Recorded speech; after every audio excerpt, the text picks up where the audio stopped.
Hola a todos, muchísimas gracias por la invitación. Todos los temas relacionados con la geriatría me encantan, pero sobre todo hablar de diagnóstico y detección temprana, que es lo que hacemos en mi área de trabajo en el CIDIT, pues es un placer. Ya comentamos de que la demencia o la enfermedad de Alzheimer pues es una enfermedad crónica, es degenerativa, es irreversible y a veces uno se pregunta, ¿y entonces para qué buscar ayuda pronto si al final todo va a ser negativo, si al final no hay mucho que hacer? Bueno, justamente aquí estamos para ver que eso no es del todo cierto. Primero que nada, cuando empieza nuestro familiar con problemas de memoria, con errores de juicio, es importante que nosotros los reconozcamos para establecer límites de seguridad. Dijimos, se altera la memoria, se puede alterar la capacidad de cobrar, de hacer un pago, de viajar, muchísimas capacidades que pueden llegar a comprometer al familiar, entonces administrar medicamentos, finanzas, y eso nos lleva a, como geriatras, tener que recomendarles límites hasta donde todavía, de acuerdo a mi evaluación, el paciente puede realizar. También, como ya se dijo, las demencias mixtas son sumamente frecuentes, hay que controlar factores de riesgo para que esta enfermedad evolucione lo más lento posible. Y como ya se mencionó, uno de los síntomas que más agota a la familia son los conductuales y tienen manejo. También, como ya se dijo, hay que hacer diagnóstico diferencial. Nuevamente recalco lo que dijo la doctora Becerra, lo que llamamos a veces condiciones curables, más bien son diagnósticos diferenciales. Sirve saber el diagnóstico porque así aliviamos la carga de enfermedad para los familiares y para planear el futuro. No es lo mismo, como ya se dijo, la demencia que va a tener un curso muy rápido a la enfermedad de Alzheimer en la cual esperamos un curso de 2 hasta 20 años. Entonces, tenemos que ir planeando, tenemos que ir viendo en dónde va a estar nuestro familiar, nosotros con quién nos vamos a apoyar como cuidadores para sobrellevar lo mejor posible ese curso largo de enfermedad y, por supuesto, pues emplear este arsenal de medicamentos que tenemos. Recientemente se ha reclasificado, ahora se llaman trastornos neurocognitivos menores contra mayores, y aquí yo les presento las fases de la enfermedad de Alzheimer, que surge una fase preclínica. Ahorita vamos a hablar de cómo se caracteriza esa fase, pero prácticamente todavía es asintomática. Después comienza una fase de deterioro cognitivo leve, y aquí es donde normalmente podemos justificar ciertos errores que tiene el paciente porque consideramos que pueden ser normales por el envejecimiento. Desgraciadamente, la mayoría de los casos que se ven en la consulta, en las clínicas, son fases ya leves a moderadas, cuando empieza a haber una afectación en el desempeño del paciente. Aquí, como dice, es normalmente cuando ya todos reconocemos que se sale de lo normal. Y en las etapas moderadas, pues hay datos ya mucho más profundos.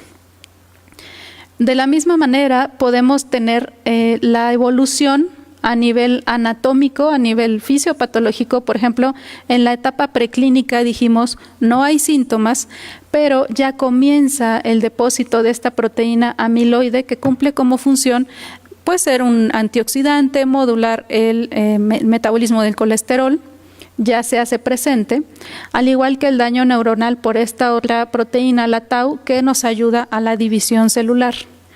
Cuando estos dos alcanzan un nivel crítico exponencial de daño, también ya se agrega algo de atrofia estructural, y hasta entonces, les decía, aquí comienzan los síntomas que son leves. En este punto empieza despacio el deterioro funcional y los síntomas conductuales, y hasta entonces, cuando ya estamos en demencia, ya están floridos los datos cognitivos y funcionales y conductuales. ¿Por qué hay un día dedicado a hablar de enfermedad de Alzheimer? Bueno, porque en el mundo cada 4 segundos se diagnostica un caso de demencia. Antes de que yo termine de decirles esta diapositiva, ya habrá 2 a 3 casos más diagnosticados. Suele ser un diagnóstico en retrospectiva, por lo que dijimos, es una enfermedad crónica de inicio insidioso y de evolución lenta, y cuya evolución es de aproximadamente 8 a 10 años, pero habrá quien la viva de forma catastrófica durante 2 años, o habrá el Alzheimer, como comentaban, el Alzheimer clásico de una evolución muy lenta que puede ser de hasta 20 años, mismos años que representan pues un desgaste, ¿no?, para la familia. Aquí les presento algunas consideraciones, lo que está pasando en México. En la Encuesta Nacional de Salud y Nutrición del 2012 se encontró una prevalencia de demencia de casi el 8%. Esto es hace 6 años, casi 1 millón de mexicanos. Esta encuesta, cabe mencionar entre paréntesis, eran personas que viven en casa, o sea, personas que pueden ser nuestros vecinos y tienen diagnóstico de demencia. La enfermedad de Alzheimer explica casi el 70% de estos, y bueno, estas cifras no son de México, estas cifras son a nivel mundial. La probabilidad de desarrollar demencia, por supuesto que incrementa con la edad drásticamente a partir de los 60 años, de manera que después de los 80, hasta 1 de cada 3 personas va a desarrollar síntomas compatibles con demencia, y 1 de cada 2 después de los 90. Es una enfermedad interesante porque el afectado pues a veces no se da cuenta, no es el que se da cuenta de lo que está sucediendo. Los testigos, los familiares, podemos llegar a minimizar los síntomas. Esto es lo que retrasa el diagnóstico cuando decimos es por el envejecimiento. Y esto es muy interesante porque lo vemos mucho en la consulta. Habitualmente es un diagnóstico que todavía nos da mucho miedo, y entonces nos negamos a aceptarlo, no lo queremos aceptar, y entonces tenemos que ir con otro médico y otro médico y otro médico a ver si es cierto. De manera que el camino incluye a 2 a 3 evaluaciones para concluir que se trataba de esta enfermedad. Nosotros de este lado, pues, ¿cómo vamos a llegar a decirles que existe este diagnóstico? Necesitamos 2 componentes: la historia clínica y pruebas neuropsicológicas. Esto nos va a dar el diagnóstico. El diagnóstico definitivo es con biopsia cerebral. No está aceptado, por supuesto, nunca hacer este tipo de diagnóstico, pero si conjuntamos información suficiente de estas 2 fuentes, alcanzamos una precisión del 90%. ¿Qué le vamos a preguntar a la familia? Bueno, vamos a preguntar antecedentes familiares. Si hay familiares afectados, esto que comentaban, cómo inició la enfermedad, es clave para sospechar enfermedad de Alzheimer.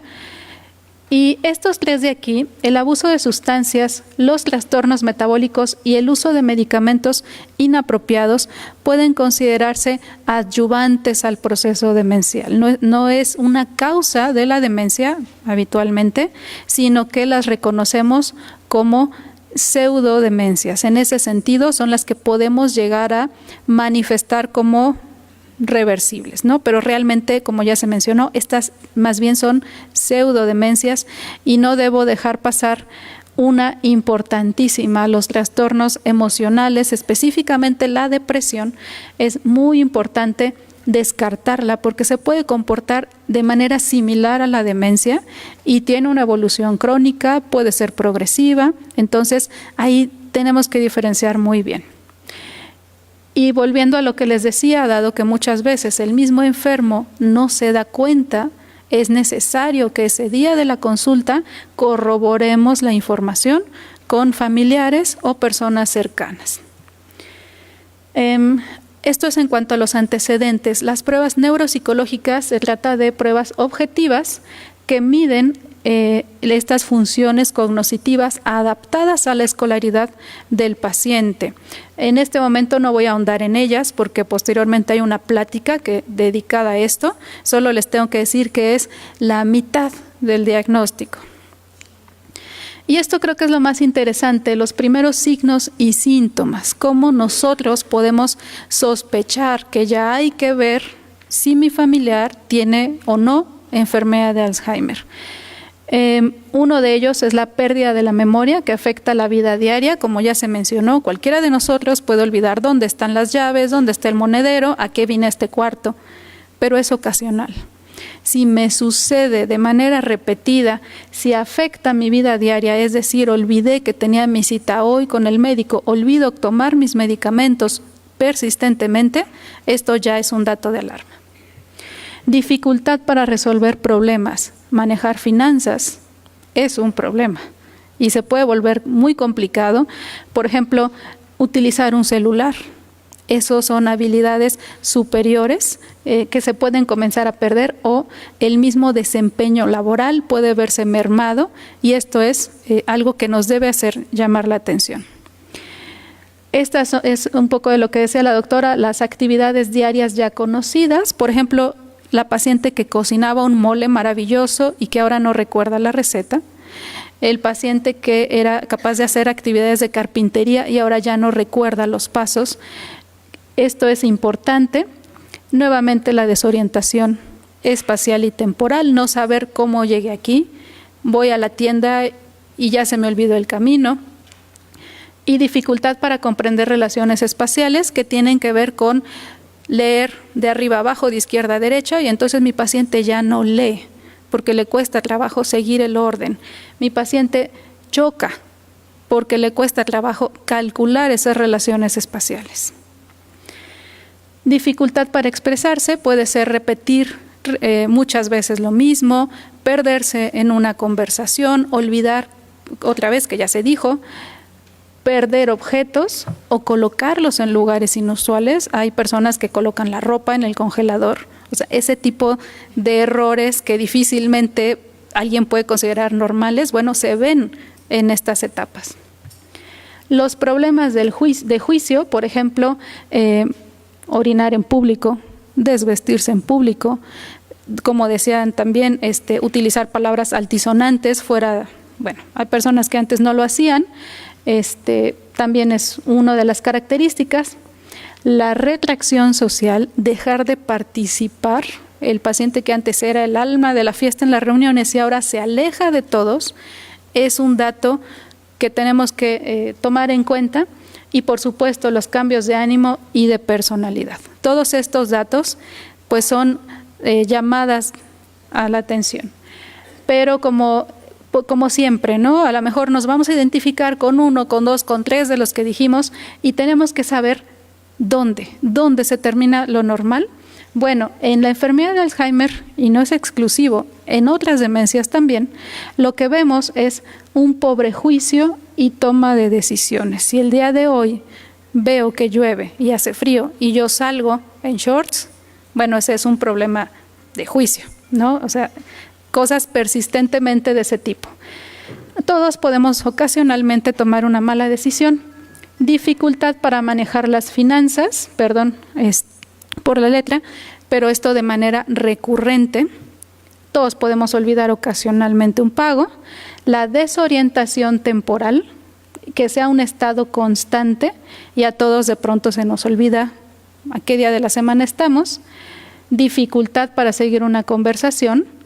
A veces se nos puede ir una palabra, pero la recordamos después. Eso es recuperar.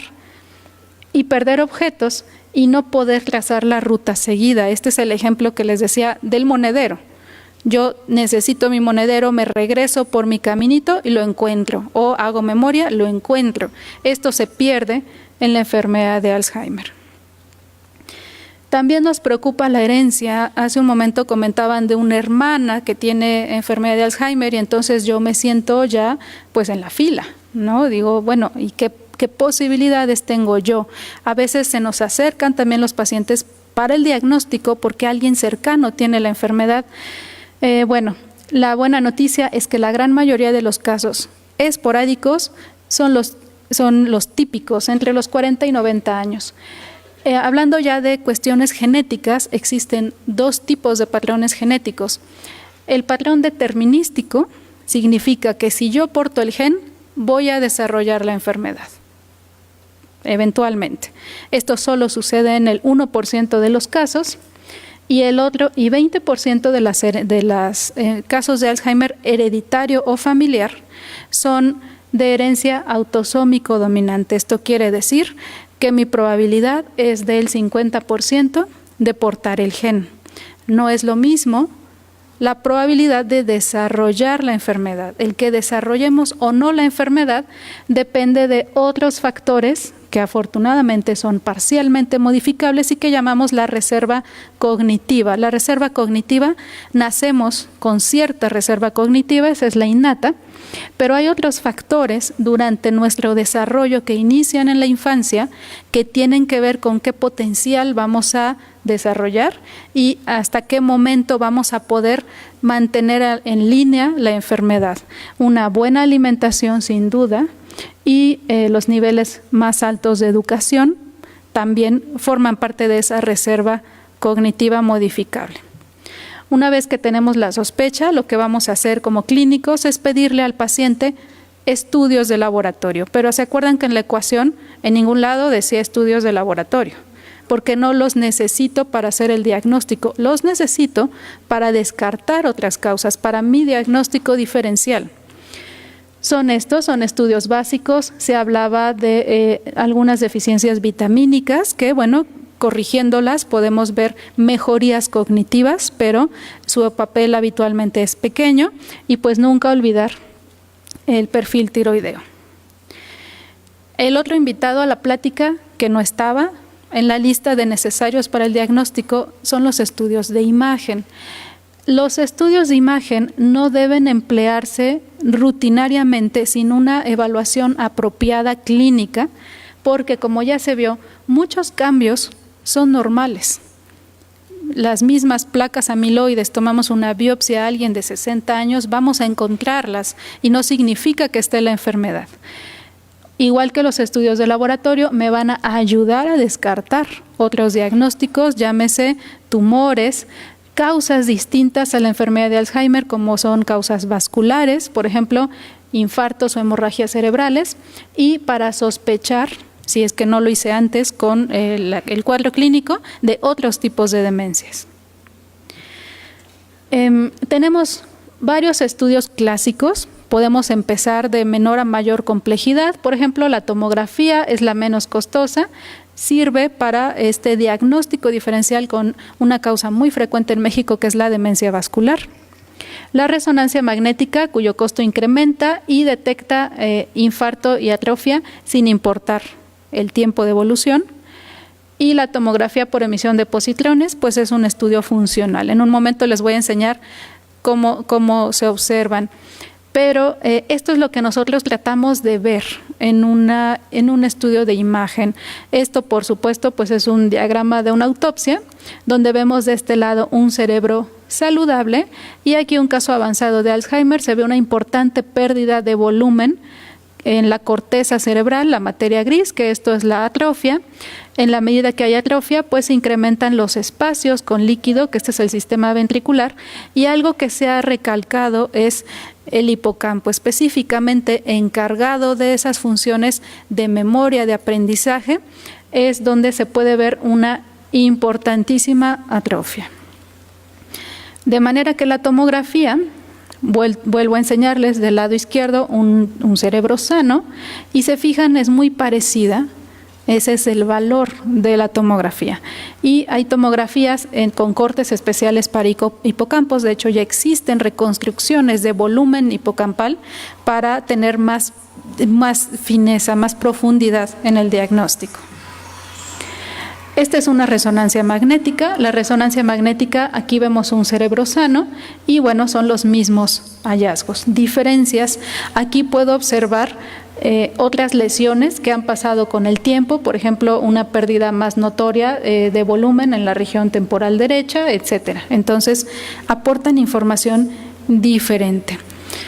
Quizá de lo más novedoso es el PET-CT, es una tomografía por emisión de positrones en la cual le inyectamos al paciente glucosa marcada, radioactiva, y esa glucosa se va a concentrar, es decir, en las áreas rojas, en los sitios de mayor actividad cerebral, que en una persona normal pues es casi todo el cerebro.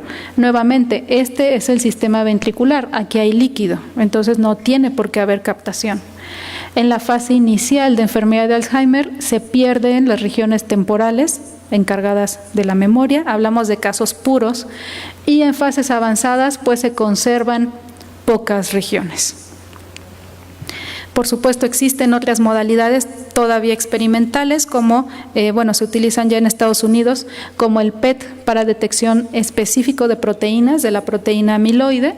Se pueden detectar estas proteínas en líquido cefalorraquídeo y, por supuesto, existen estudios genéticos, los cuales han tenido mucha discusión porque, como dijimos, el que yo porte el gen no necesariamente es una sentencia, no significa que voy a desarrollar la enfermedad. Y como ya se mencionó, ¿con quién nos debemos acercar si sospechamos la enfermedad de Alzheimer? Pues afortunadamente en México tenemos todas las especialidades, tenemos psiquiatras, psicogeriatras, neurólogos, geriatras, hay ya también neurogeriatras. Esta es una especialidad muy nueva. Cualquiera de ellos puede apoyarnos en el camino de establecer el diagnóstico. Y bueno, pues les agradezco muchísimo su atención. Aquí les dejo. Gracias.